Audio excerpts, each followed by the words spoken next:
ठीक है, आज का वीडियो बाबू बहुत इंपॉर्टेंट है। क्यों इंपॉर्टेंट है कि डार्विनवाद, लैमार्कवाद, आप आज नहीं लगभग 10 साल का पेपर उठा के देखे तो डार्विनवाद और लैमार्कवाद, देखो कुछ लड़के यहाँ पे गलती करते हैं, है ना। ये क्वेश्चन पूछा जाता है लैमार्कवाद डार्विनवाद में, कुछ लड़के क्या करते हैं डार्विनवाद के अनुसार, समझ रहे हैं, तो हम डार्विनवाद उस वैज्ञानिक का नाम नहीं, उस वैज्ञानिक का नाम केवल डार्विन है, तो जब हम वर्ड लिखते हैं वो गलत लिखते हैं, डार्विनवाद कहते हैं। अरे डार्विनवाद क्या कहते हैं, उसका नाम डार्विन है, और डार्विनवाद का मतलब उनके कहने के अनुसार। डार्विनवाद किसे कहा जाता है कि डार्विन ने जो बातें कही थी उसे हम डार्विनवाद के रूप में या नाम से जानते हैं, ठीक है। तो वैज्ञानिक का नाम केवल डार्विन था। हम समझेंगे आज डार्विनवाद और क्या है, मतलब इन्होंने ये सिद्ध किया था, जैसे बहुत दिनों तक ये बहस चली कि जीवन की उत्पत्ति कैसे हुई, जीवों का विकास कैसे होता है ना। इसमें कई वैज्ञानिकों में मतभेद थे, तो लास्ट में 2 वैज्ञानिकों के बातों को माना गया,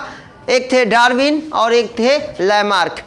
तो यही हम पढ़ेंगे, लैमार्कवाद क्या होता है, डार्विनवाद क्या होता है। डार्विन की बातों का पूरा विरोध किस वैज्ञानिक ने किया था, तो लैमार्क ने किया था, ठीक है। और लैमार्क की बातों का विरोध कौन किया था, तो वो डार्विन ने किया था। किया क्या था, रीजन क्या था, तो पहले हम समझते हैं। आपसे पूछेगा प्राकृतिक वर्णवाद का सिद्धांत किसने दिया था। पहला बहुविकल्पी क्वेश्चन की बात करें तो प्राकृतिक वर्णवाद का मतलब वे जीव जो अपने आप को वातावरण में ढाल लेते हैं, उसका सिद्धांत किस वैज्ञानिक ने दिया था, तो आप कहेंगे चार्ल्स डार्विन ने दिया था। किसने दिया था, चार्ल्स डार्विन ने दिया था। पॉइंट ये खत्म हुआ। दूसरा पॉइंट क्या होता है कि प्राकृतिक वातावरण यानी कि प्राकृतिक वर्णवाद के सिद्धांत से आप क्या समझते हैं, संक्षिप्त में टिप्पणी कीजिए या फिर विस्तार में करके 7 नंबर बना के दे दिया। समझ रहे हैं, ये 7 नंबर में बना सकता है, इसे 3 नंबर में बना सकता है, बहुविकल्पी में 1 नंबर बना सकता है। तो ये तीनों के लिए सबसे इंपॉर्टेंट क्वेश्चन है। कक्षा 10, कक्षा 12 ये दोनों के लिए ज़रूरी है, क्योंकि कक्षा 12 में अनुकूलन पूछा गया है, ठीक है, विभिन्नता, वंशागति, ये सारी चीज़ें हैं, तो वो सारी चीज़ें यहाँ पे क्लियर होने वाली हैं। तो ध्यान से देखेंगे कि डार्विन का प्राकृतिक वर्णवाद है क्या। एक वैज्ञानिक थे जिनका नाम था चार्ल्स डार्विन, जिन्होंने सन 1859 ईस्वी में प्राकृतिक वर्णवाद का सिद्धांत प्रतिपादित किया, यानी कि उन्होंने एक सिद्धांत बनाया। उस सिद्धांत के अनुसार उन्होंने कौन कौन सी बातें कही, हम एक एक बात को समझेंगे। पहला पॉइंट, प्रचुर संतानोत्पत्ति की क्षमता, ठीक है। तो डार्विन के अनुसार पृथ्वी पर जितने भी जीव हैं उनमें संतान उत्पन्न करने की बहुत ज़्यादा प्रचुर मात्रा में, जितना वो चाहे उतनी संतान की उत्पत्ति कर सकते हैं। मतलब पृथ्वी पर जितने जीव पाए जाते हैं उनमें संतान उत्पन्न करने की बहुत ज़्यादा संभावना होती है, बहुत ज़्यादा क्षमता होती है। सिद्ध क्या होता है इससे, पॉइंट हम समझेंगे क्यों ये बात कही गई। एक जीव है जिसका नाम है एस्कैरिस, एक जीव है जिस जीव का नाम है एस्कैरिस। वो अपने पूरे जीवन काल में 25 करोड़, ध्यान से समझेंगे, 25 करोड़ जीवों को जन्म देती है। सोचिएगा क्या है, जब हम इससे कंपेयर करेंगे तो दोनों पॉइंट समझ में आ जाएगा कि जीवन का विकास कैसे हुआ। तो कैसे हुआ कि हर जीव के अंदर संतान उत्पन्न करने की क्या होती है, प्रचुर क्षमता होती है, जिसकी वजह से उसमें कुछ परिवर्तन हो सकते हैं। जैसे ये बात उठी क्यों थी, पहले वो समझते हैं। तो कुछ वैज्ञानिकों का मानना था एक जीव था जिसका नाम था जिराफ। जानते हैं जिराफ के बारे में, है ना। जिराफ जो है वो सबसे ऊंचा स्तनी है, पृथ्वी पर पाया जाने वाला सबसे ऊंचा स्तनी कौन सा जीव है, जिराफ। आपको उसकी और खासियत बताता हूं कि जैसे आप सोते हैं तो तकिया का यूज करते हैं ना, वो अपनी गर्दन को घुमा के अपने पेट पे लाके सो सकता है। वो अपने पेट को अपनी तकिया बना लेता है, उसकी गर्दन इतनी लंबी होती है, समझ रहे हैं ना। मतलब वो आगे से घूम के लाके गर्दन रख के सो जाएगा, और हम पेट पे लाएं, यही गर्दन नहीं आ रही तो पेट की तो बातें छोड़ देते हैं। फिलहाल पहला पॉइंट हम क्या समझ रहे हैं, प्रचुर संतानोत्पत्ति की क्षमता। अगर आप ऐसे पॉइंट करके लिख देंगे तो कोई माई का लाल चाहे बाऊ का लाल काट तो नहीं पाएगा, ठीक है। प्रचुर पृथ्वी पर पाए जाने वाले सभी जीवों में संतान की या संतान उत्पन्न करने की प्रचुर क्षमता पाई जाती है। जैसे कि एक मादा एस्कैरिस की बात करें तो वो अपने पूरे जीवन काल में लगभग 25 करोड़ संतानों की उत्पत्ति करती है। हम एक मक्खी की बात कर दें तो अगर मक्खी का जीवन काल जितना होता है, ठीक है, मक्खी का जितना जीवन काल होता है और अगर उसकी सारी पीढ़ी को, मतलब एक दिन में मक्खी जितने बच्चों को जन्म देती है उसकी सारी पीढ़ियां जिंदा हो, मतलब पापा भाई है ना सभी अगर जिंदा हो तो पृथ्वी पर पूरी पृथ्वी पर वो मक्खियां 3 लेयर बना सकती हैं, 3 परत बना के वो पृथ्वी को ढक सकती हैं। वो इतनी संतान की उत्पत्ति करती है। पॉइंट समझ में आ रहा है? मतलब अगर जो मक्खी है उसकी सभी संतानों, पहली मक्खी वो भी जिंदा रहे और आखिरी मक्खी वो भी जिंदा रहे, अगर सभी जिंदा रहे तो वो कितनी संतान उत्पन्न कर सकती हैं? वो इतनी संतानें हो जाएंगी, मतलब मक्खियां इतनी हो जाएंगी कि जो हमारी पृथ्वी जितनी बड़ी है उसको वो 3 परत में ढक सकती है। मतलब पृथ्वी जैसे 3 ग्रह को वो पूरी तरह से ढक सकती है, एक तो सुराख नहीं दिखेगा। आप सोच के देखो कितनी मात्रा में वो संतान की उत्पत्ति करते हैं, जिसकी वजह से क्या होता है, जीवों में परिवर्तन होना संभव है। उत्परिवर्तन अच्छी भी चीज़ है ना, नुकसानदायक है। किसी जीव में अगर परिवर्तन हो गया, कोई नई जाति का जीव बन गया तो उसे क्या करेंगे? अगर आप कहानियाँ वगैरह सुनते हैं, कोई दूसरी जाति का कुत्ता अगर पैदा हो जाता है दूसरी जाति का, तो बगल वाले कुत्ते उसे पहले काटने के लिए ना, वो हम समझेंगे इसमें उसे काटने लगते हैं। क्यों? क्योंकि उसमें क्या हो गया है, परिवर्तन। तो वो परिवर्तन आता कहाँ से है? वही ये बता रहे हैं डार्विन कि कोई जीव है जिसके अंदर संतान उत्पन्न करने की प्रचुर क्षमता होती है। बहुत ज़्यादा जीव उत्पन्न होते हैं तो अलग अलग जीव, भाई अब 2 करोड़ पैदा हो गए तो उसमें से एक आध तो गड़बड़ होबे करेगा, होगा कि नहीं होगा? एक गड़बड़ होगा, उसकी शादी होगी तो उसकी संतान उसके जैसी हो गई, होगी कि नहीं होगी? अब होगी तो वो क्या है, अलग हो गई कि नहीं अलग हो गई? अपने सभी पूर्वजों से वो अलग हुई ना। तो इस वंशागत ये बदलाव आया कहाँ से? तो डार्विन ने बताया कि ये बदलाव कहाँ से आया, क्योंकि हर जीव में संतान उत्पन्न करने की अधिक क्षमता होती है, प्रचुर क्षमता होती है, जिसकी वजह से उनके जीन में परिवर्तन हो जाते हैं। ठीक है, अगला टॉपिक समझते हैं, जीवन संघर्ष। हर जीव जिंदा रहने के लिए लगातार संघर्ष करता है। आप ताली वगैरह के पीछे देखते हैं लिखा होता है जीवन ही संघर्ष है, लिखा होता है ना बड़े लहजे में, बड़ा सा लंबा सा लिखा होता है, जीवन ही संघर्ष ही जीवन है, या जीवन एक संघर्ष है, जो कुछ भी कहे। पॉइंट क्या समझना है, संघर्ष होता क्या है? जीवन जीने के लिए आप जिन जिन कठिनाइयों से गुजरते हैं उसे ही बोला जाता है संघर्ष। समझ रहे? जीवन को या प्रत्येक जीव पृथ्वी पर जिंदा रहने के लिए जितने क्रियाकलाप करता है, जितने काम करता है, उसे हम बोलते हैं जीवन संघर्ष। जिंदा रहने के लिए हम क्या कर रहे हैं? लगातार संघर्ष कर रहे हैं, संघर्ष की तरफ हम कार्यरत हैं। फिलहाल कितने तरीके का होता है संघर्ष को समझने के लिए हम इसे 3 कैटेगरी में बांट सकते हैं या विभाजित कर सकते हैं। पहला होता है सजातीय। जब एक ही जाति के जीव आपस में संघर्ष करते हैं, जब एक ही जाति के जीव आपस में संघर्ष करते हैं, वो भी किसके लिए? जीवित रहने के लिए, तो उसे हम बोलते हैं सजातीय संघर्ष। उदाहरण के तौर पे समझो, कुत्तों को देखते हैं, उनका अपना एक गढ़ बन जाता है। कुछ कुत्ते ऐसे होते भाई, जैसे आपके घर पे जो कुत्ता रहता है वो उसका एक एरिया होता है, इतना घर मैं खाऊंगा बाकी घर तुम खाना, होता कि नहीं होता? अगर दूसरे एरिया का कहीं दूर से कोई कुत्ता अगर उस इलाके में आ जाता है तो कुत्ता क्या करने लगता है? उसे काटने लगता है। काटने लगता है कि नहीं? एकदम आसान सा उदाहरण समझिए, वो काटने लगता है। क्यों काटने लगता है? जबकि ये भी कुत्ता है वो भी कुत्ता है, लेकिन किस लिए? क्योंकि अगर ये यहाँ आ जाएगा तो मेरे भोजन के हिस्से में से ये भी भोजन लेगा, जिससे मेरा पेट नहीं भरेगा, तो वो उसे काटता है और उसे भगा देता है। तो जब एक ही जाति के जीव आपस में जीवित रहने के लिए संघर्ष करते हैं तो उसे बोलते हैं सजातीय जीवन संघर्ष। पॉइंट क्लियर हुआ? अब अगला समझेंगे। दूसरा होता है अंतरजातीय जीवन संघर्ष। अंतरजातीय जीवन संघर्ष का मतलब क्या होता है? जब अंतर का मतलब अलग अलग जाति के जीव आपस में क्या करते हैं? संघर्ष करते हैं। जिंदा रहने के लिए संघर्ष करते हैं तो उसे हम बोलते हैं अंतरजातीय जीवन संघर्ष। उदाहरण के तौर पे समझो, मधुमक्खी छत्ता बनाती है और हम प्यार से जाते हैं उस छत्ते को काट के लाते हैं। अब मक्खी क्या काम करती है जिंदा रहने के लिए? आपको यहाँ सो जाती है, यहाँ सो जाती है, यहाँ सो जाती है कि छोड़ के जाओ। लेकिन हम वहाँ प्रकांड, हम एक स्वार्थी, पूरी पृथ्वी पर केवल मानव एक ऐसा प्राणी है जो स्वार्थी है। कोई जीव अपना स्वार्थ नहीं देखता सिवाय किसके? मानव के। समझ रहे हो? कोई स्वार्थ नहीं देखता। गाय को रोज रोज चारा दो, दूध लो, कोई दिक्कत नहीं, लेकिन चारा ना दो तब वो दूध देगी। समझ रहे हैं? वो देती है कि नहीं? क्योंकि उसको अपना स्वार्थ नहीं दिखता। लेकिन मानव अपना स्वार्थ जरूर देखता है। ठीक है? मानव एक स्वार्थी प्राणी है। तो जब अलग अलग जाति के जीव आपस में भोजन के लिए संघर्ष करते हैं तो उसे हम बोलते हैं, ठीक है, उसे हम बोलते हैं अंतरजातीय जीवन संघर्ष।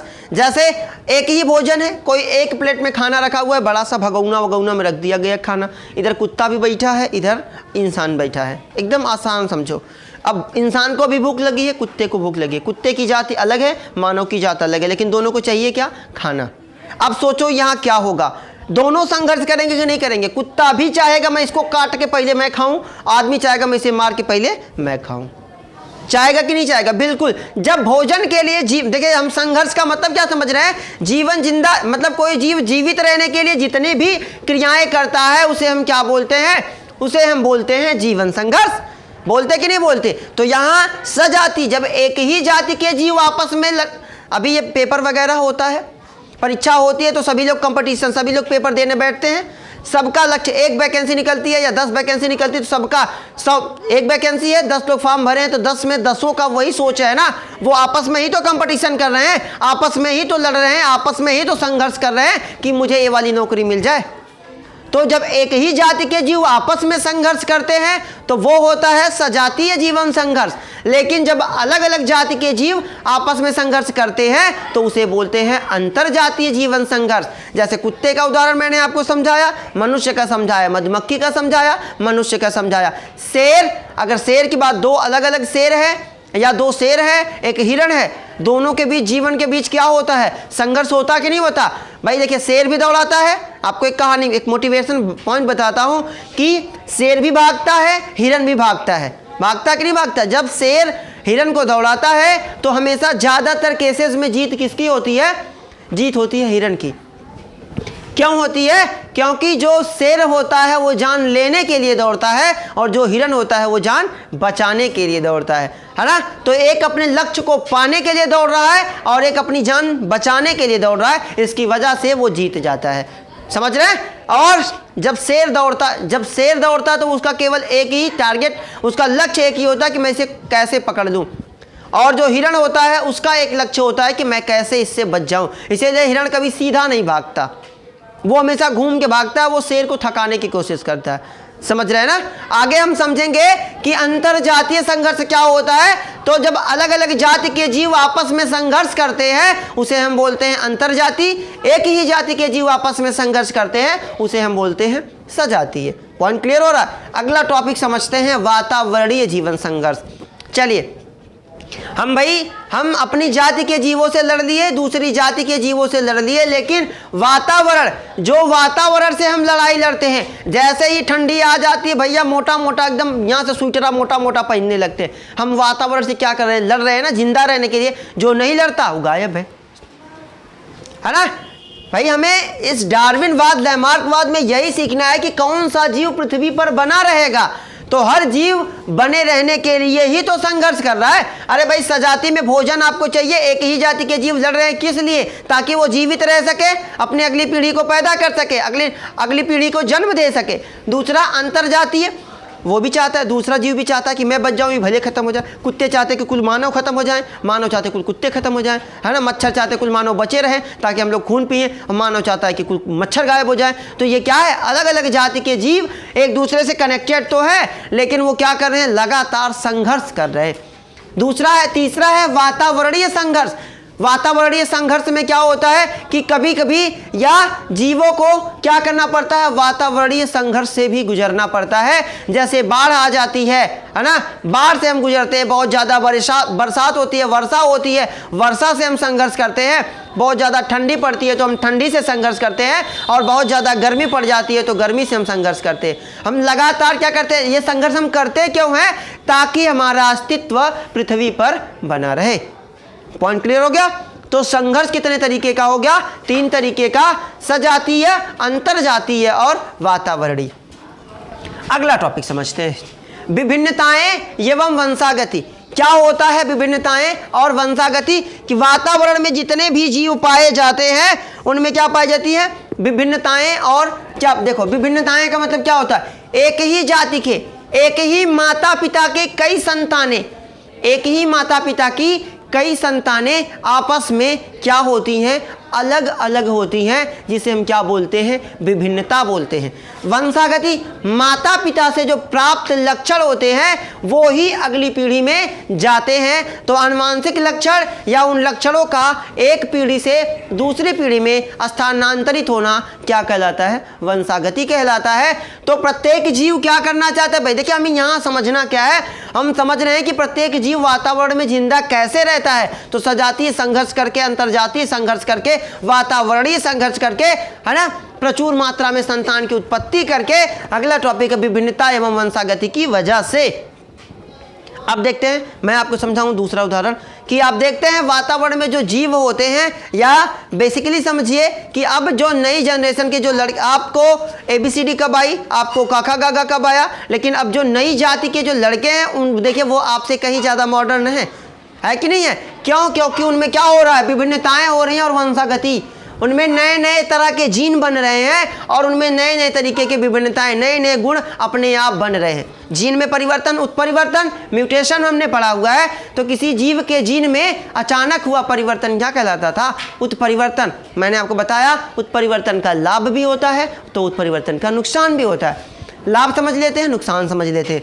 लाभ क्या होगा, पहला पॉइंट, अगर कोई जीव है, मान लेते हैं ठंडी, उसे बहुत ज़्यादा वो ठंडी को बर्दाश्त नहीं कर पाता, कोई ऐसा जीव बन गया जो ठंडी को बर्दाश्त कर पाता है, तो क्या होगा, वो जीव का अस्तित्व, ठीक है।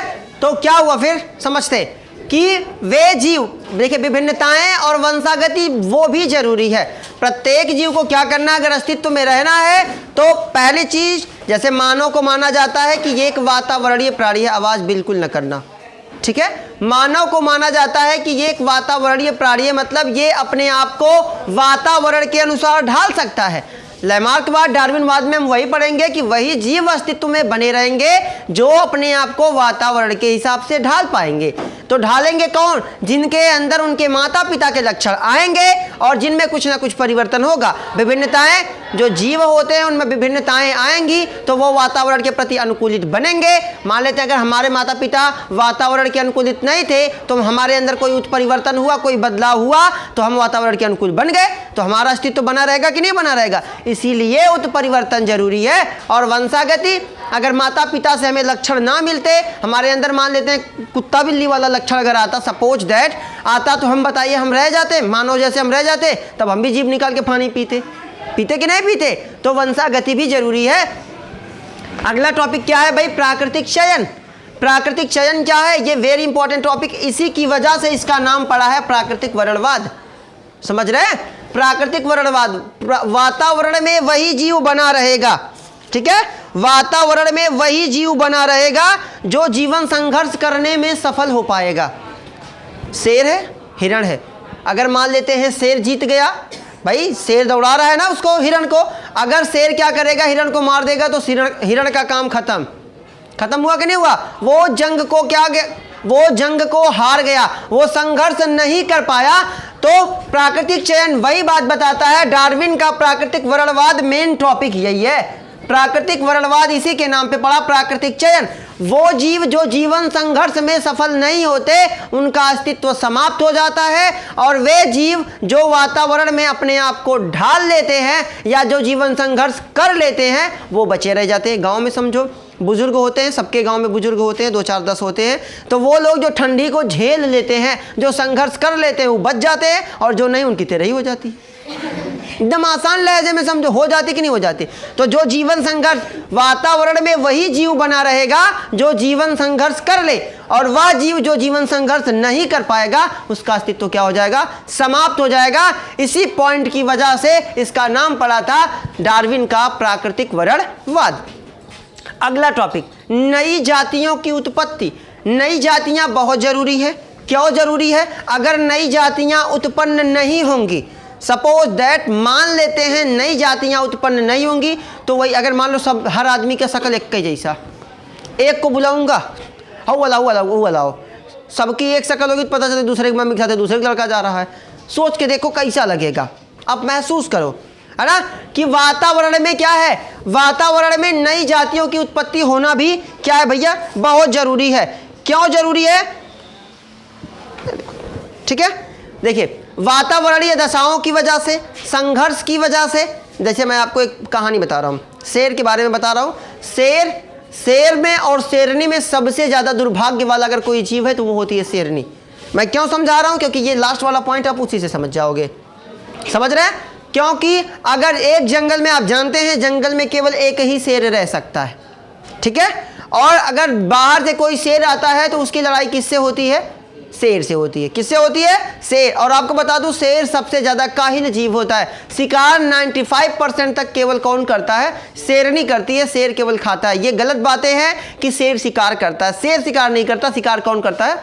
शेरनी।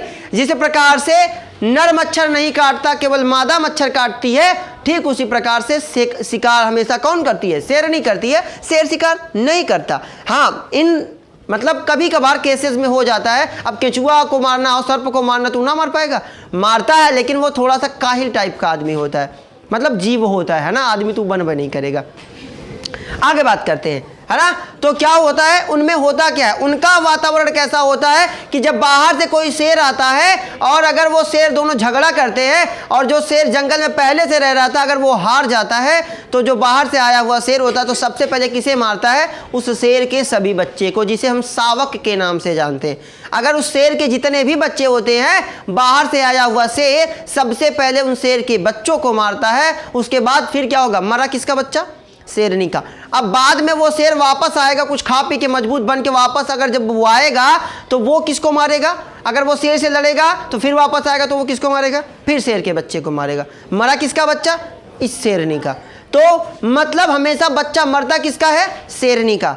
और भाई बिल्कुल, क्योंकि जो बाहर से शेर आता है उसके भी बच्चे होंगे, बिल्कुल होंगे, और एक शेर के साथ लगभग 3 से 4 शेरनियाँ रहती है। समझ रहे हो? गजब है जिंदगी नंदन का। यहाँ एक ठो मामला नहीं है, ससुरे चच्चर में पड़े। फिलहाल समझो, है ना। तो नई जाति की उत्पत्ति कहाँ से होती है? यही क्रॉस जेंडर से अलग अलग जीव जो होते हैं उनके जीन आपस में मिलके नई जाति की क्या करते हैं? उत्पत्ति करते हैं। ये था आपका डार्विन का प्राकृतिक वर्णवाद। पॉइंट जरूर समझना इसमें, किसकी वजह से इसका नाम डार्विन का प्राकृतिक वर्णवाद पड़ा? तो प्राकृतिक चयन की वजह से। वे जीव पृथ्वी से नष्ट हो जाएंगे जो संघर्ष करने में असफल होंगे, और वे जीव जो अपने आप को नहीं ढाल पाएंगे वो क्या हो जाएंगे? अस्तित्व में नहीं रह जाएंगे, मतलब उनकी जाति क्या हो जाएगी? समाप्त हो जाएगी। अगला टॉपिक समझते हैं, लैमार्कवाद और डार्विनवाद। ये बहुत इंपॉर्टेंट क्वेश्चन है। क्यों क्वेश्चन है? ये पूछा जाता है कि डार्विनवाद और लैमार्कवाद में क्या अंतर है, प्रमुख अंतर को स्पष्ट कीजिए, जो आपको 7 नंबर देके जाने वाला है। ठीक है, पॉइंट समझते हैं। लैमार्क और डार्विन एक दूसरे के घोर विरोधी थे। क्यों थे? कि जो लैमार्क कहते थे उनका मानना था, उन्होंने एग्जाम्पल लिया किसका था? उन्होंने जिराफ का लिया हुआ था, जो हम नीचे पढ़ेंगे। वातावरण, उन्होंने लैमार्क ने कहा किसी भी जीव के ऊपर हमेशा वातावरण का प्रभाव पड़ता है, जबकि इसके जस्ट अपोजिट इन्होंने कहा था प्रचुर संतानोत्पत्ति से संघर्ष, है ना। हमेशा जीव क्या करते रहते हैं? जीवन संघर्ष करते रहते हैं, जिसकी वजह से उनमें क्या होते हैं? परिवर्तन होते रहते हैं। मैंने आपको ये पॉइंट समझाया है अभी। प्राकृतिक वर्णवाद, भाई डार्विन का तो हम समझ चुके हैं, हमें समझना केवल लैमार्क का है। तो पृथ्वी पर वही जीव जीवित रहेंगे किसके अनुसार? डार्विन के अनुसार। जीव में परिवर्तन क्यों होता है? क्योंकि उनमें संतान उत्पन्न करने की प्रचुर क्षमता होती है। जबकि लैमार्क ने कहा था नहीं, वातावरण में बदलाव की वजह से जीव में क्या हो जाते हैं, परिवर्तन हो जाते हैं। अगला टॉपिक आगे, अंगों का उपयोग व अनुपयोग। लैमार्क ने कहा था जिस अंग का हम लगातार उपयोग करेंगे या अनुपयोग करेंगे, मतलब जिन अंग का उपयोग करेंगे वो विकसित होंगे, जिस अंग का उपयोग हम नहीं करेंगे वो विकसित नहीं होंगे। लेकिन जस्ट इसके अपोजिट इन्होंने कहा था विभिन्नताओं और वंशागति की वजह से उसके जीव के अंदर क्या होते हैं, परिवर्तन होते हैं। पॉइंट समझो। लैमार्क ने कहा कि अगर हम जिस अंग का उपयोग नहीं करेंगे वो अंग अगली पीढ़ी में विकसित होगा ही नहीं। तो उन्होंने क्या किया था, चूहों की 80 पीढ़ी की पूंछ काट डाली, लेकिन जो 81वीं पीढ़ी का चूहा था उसके पास पूंछ पाई गई। तो इन्होंने कहा था, लैमार्क ने कहा था कि हम जिस अंग का प्रयोग नहीं करेंगे उसके पास वो अंग विकसित नहीं होगा, प्रयोग करेंगे तो अगली पीढ़ी में ज़्यादा विकसित होगा।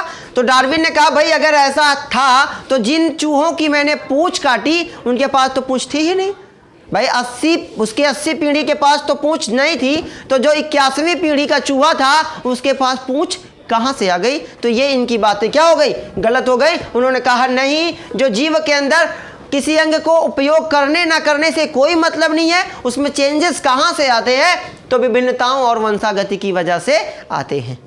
क्लियर हो गया पॉइंट। अगला टॉपिक, उपार्जित लक्षणों की वंशागति।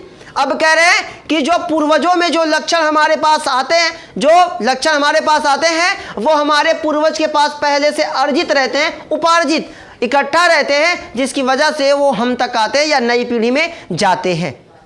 समझ रहे ना। लैमार्क ने कहा उपार्जित लक्षणों की वंशागति का मतलब जो जीव होते हैं उनके पास जो लक्षण होते हैं, जो पूर्वज के पास लक्षण होते हैं, वो अगली पीढ़ी में क्या होते हैं, स्थानांतरित होते हैं। लेकिन जस्ट इसका अपोजिट इन्होंने कहा नहीं, प्राकृतिक चयन और अनुकूलन की वजह से ये होता है।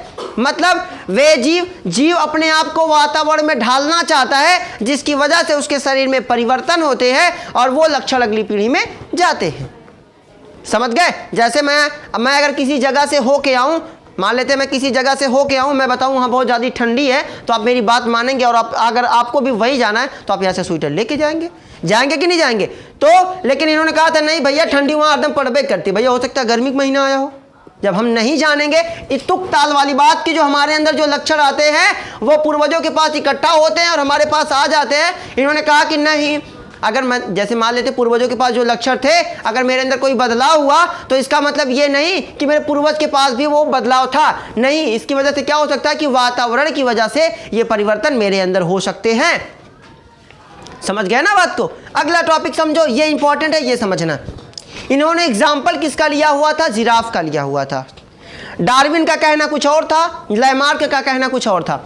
डार्विन ने क्या कहा, लैमार्क ने क्या कहा था, लैमार्क ने कहा था कि जो जिराफ होते हैं उनके जो पूर्वज थे उनके पास छोटी गर्दन थी और छोटे पैर थे। समझना पॉइंट को, क्योंकि यही इंपॉर्टेंट आपको समझना। अभी तक सारे का सार यही समझना है, ठीक है। मतलब अरे गजब बतिया रहे थे नन्नी, सार वाला इतना रिश्ता कहीं जोड़ते रहे था, है ना। मतलब पूर्वज, उन्होंने कहा, लैमार्क ने कहा जो जिराफ होते हैं उनके जो पूर्वज थे उनकी गर्दन भी छोटी थी और पैर भी छोटा था। लेकिन जैसे मैं आपको अब समझाऊं कि इनमें बहस क्यों हुई थी, तो जो जिराफ था उसकी गर्दन, जिराफ आप देखेंगे उसकी गर्दन बहुत ज़्यादा लंबी होती है, उसकी अगली टांग बड़ी होती है। इसी पे बहस हुआ था कि जो जिराफ है इसकी गर्दन लंबी कैसे हुई और इसकी अगली टांग बड़ी कैसे हुई। इसमें दोनों वैज्ञानिकों ने अपने अपने मत दिए।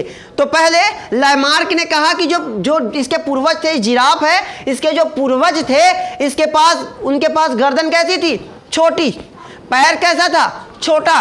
तो बात है कि भैया तो ये गर्दन लंबी कैसे हो गई, तो उन्होंने कहा क्योंकि वो देखिए जिराफ ऐसी जगह पाए जाते हैं जहाँ वृक्ष बहुत लंबे लंबे होते हैं, छोटे वाले नहीं होते। मतलब जहाँ पानी की कमी होगी वहाँ लंबे पौधे पाए जाएंगे। आप ये दिमाग पे गांठ बांध के रखो, ठीक है। तो जिराफ जहाँ पाए जाते हैं वहाँ पेड़ लंबे लंबे होते हैं। जिराफ शाकाहारी जीव होता है, वो पत्तियों को खाना चाहता है, जिसकी वजह से वो क्या करता है, गर्दन, भाई अगर आप अंगूर वगैरह कुछ तोड़ते हो, बचपन में नहीं तोड़ते थे अमरूद चुरकटवन वाला, आम वाला, तो ऐसे पकड़ते थे, नहीं पकड़ते थे, ऐसे उठा के ना जबरदस्ती, मतलब कूद जाते थे, फिर उसके बाद तोड़ के लाते थे कि नहीं लाते थे।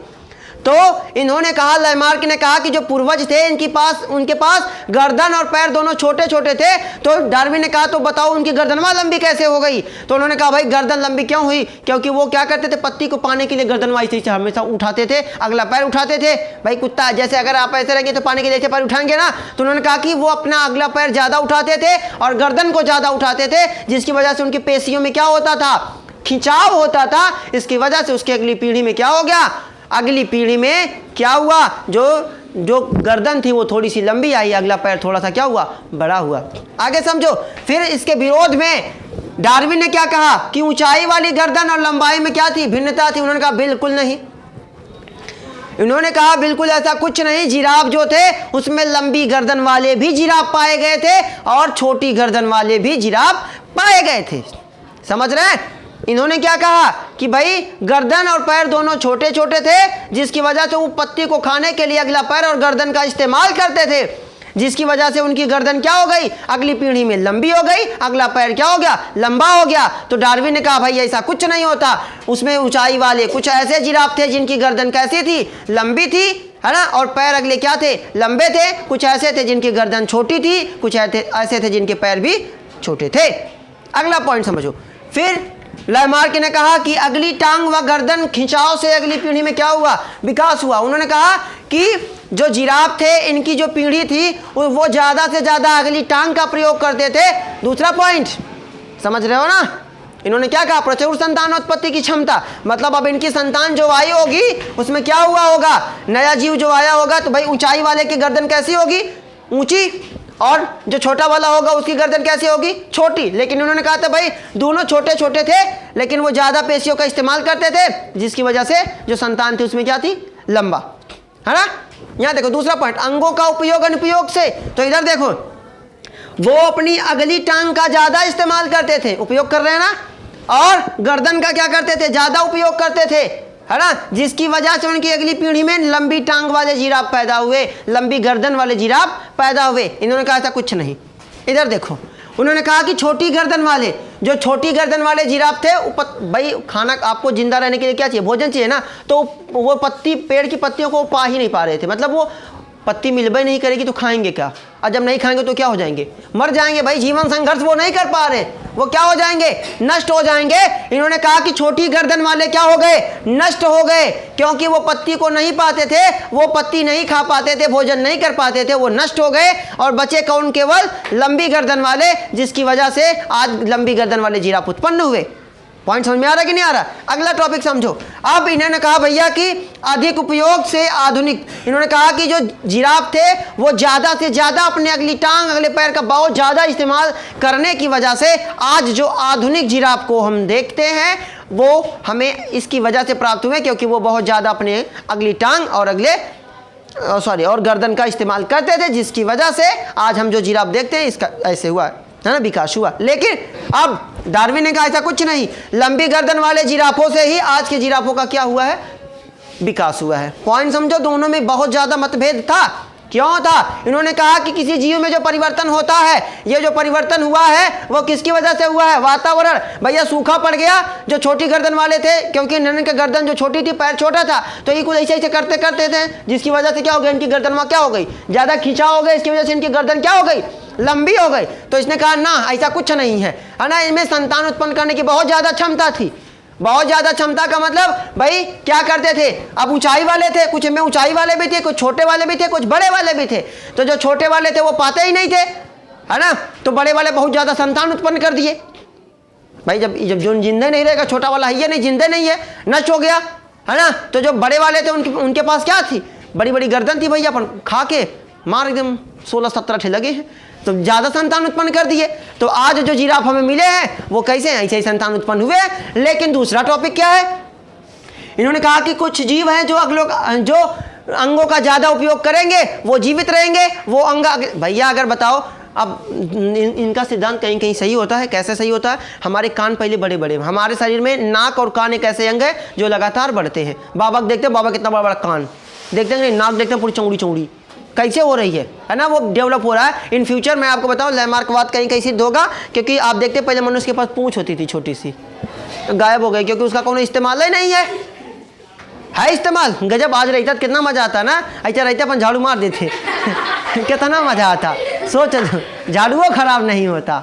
चलो फिलहाल बात समझते है ना। तो अंगों के उपयोग अनुपयोग से भी किसका विकास हुआ? आज के जिराफ का इस्तेमाल हुआ।